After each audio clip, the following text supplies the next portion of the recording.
నంద్యాల జిల్లా శ్రీశైలంలో ముక్కంటి మల్లన్న ఆలయానికి భక్తుల రద్దీ కొనసాగుతుంది. మొక్కులు తీర్చుకునేందుకు భారీగా క్షేత్రానికి భక్తులు తరలి వస్తున్నారు.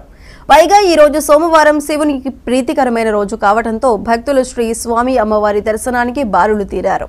క్షేత్రం మొత్తం ఎటు చూసినా వాహనాలతో సందడి వాతావరణం నెలకొంది. భక్తులు తెల్లవారుజాము నుండే పాతాళగంగలో పుణ్యస్నానాలు ఆచరించి శ్రీ భ్రమరాంబ మల్లికార్జున స్వామి అమ్మవార్ల దర్శనార్థమై క్యూ లైన్స్ లో దర్శన కంపార్ట్మెంట్లలో బారులు తీరారు.